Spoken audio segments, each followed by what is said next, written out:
Hey, how's it going everyone? This is Anthony from Anthony's Customs, and for this video we are looking at the Star Wars Black Series 6-inch Luke Skywalker. This is the second Luke Skywalker we've gotten now. It does have a completely new head. I'm assuming that's because Mark Hamill didn't look exactly the same between the two different films, but this likeness is not nearly as good as the first likeness, unfortunately. It's definitely good enough, but it's just not as good. Okay, so let's see what he comes with. He has a lightsaber, which is really well done. The handle looks great, nice and metallic look, lots of details. The beam itself is really not that colorful. I wish it had a little more color to it.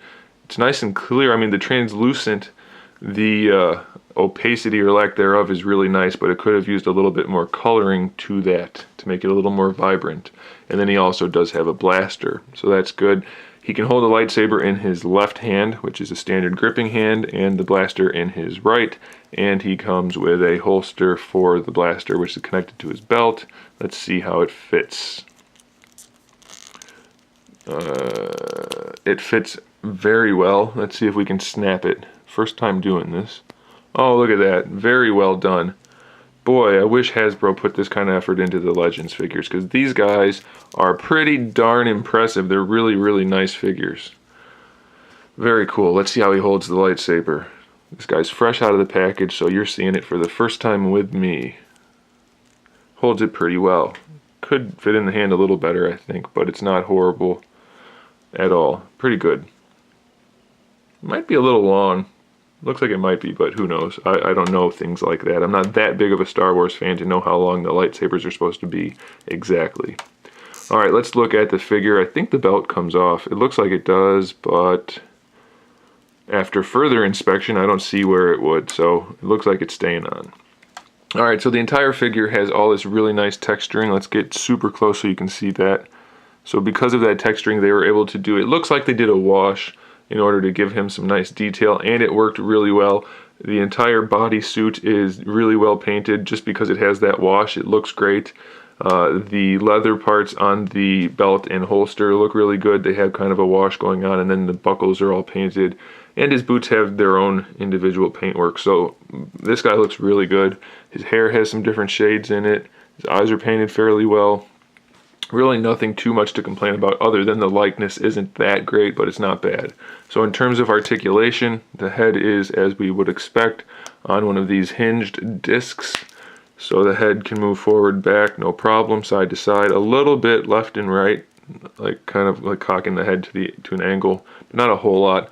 He has ball hinge shoulders, which look like they would be more limited than they are, so that's pretty good. They are somewhat restricted, but it's not too bad. And this plastic isn't completely stiff, so pretty good posability for that. No bicep swivel though, that comes in the elbow, but that works fine. And since he's got baggy clothes on, it's not really too big of an issue, so that's pretty cool. The wrists have a swivel on both sides. They're the same type of articulation. Then their articulation is, I guess, lateral or vertical instead of lateral, which is a little weird. It makes sense for this hand, but for the gun hand, I don't know if it's good or bad. I don't mind it though. I think it probably would come in handy more than going like this. I think having your hand be able to go like that is more useful for posing, so that way you can, I guess, you know what, it probably is better to have the hand like that. So I like that. I think that's a good thing, especially for the lightsaber hand, so that he can point it at more of an angle. I do appreciate that. So good work on Hasbro for that one. Alright, he does have a diaphragm joint that has pretty good range of motion. You can start to see some of the innards when you put them to the maximum, but that's okay, you don't have to do that. The range of motion though is very handy, very useful, and it doesn't really break up the sculpt too much, so I do like that. The belt does float, it's not glued on, so that won't get in the way of articulation too much. The hips, pretty limited side to side. Forward and back though, it's not a problem, so that's pretty good. There's the thigh swivel pretty nicely hidden in there. Double jointed knees. No boot swivel, but I'm fine with that. You guys know I don't like those anyway. Ankle pivot goes pretty far back. Watch out for these little straps though, they do get in the way.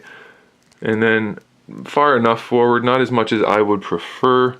I think they still need to tweak this new ankle design a little bit to give them better flexion of the ankle, but it's not too bad, and it does have the ankle rocker built in. So overall, this is a really good figure. Let's give him his gun and see how he can hold that, and then we will call it a day. He holds the gun perfectly, and I think being able to move it like that, like you put it down maybe if he's not ready to use it at the time, or you can, well, you can't bring it up quite as much as I would have liked, but that's not too bad at all. I like that. I think that new wrist joint is really nice, so that's pretty cool. And then we already had him hold this, so let's go ahead and do that. Or did we? I think that was Obi-Wan.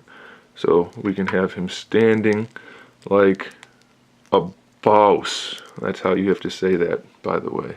So there we go. He's standing and ready to fight anybody who comes at him. Okay, so there it is, guys. Thanks for watching. I do recommend this figure 100%. It's a really cool figure. Stay tuned for more figure reviews, custom figures, and other good stuff. And in the meantime, keep collecting.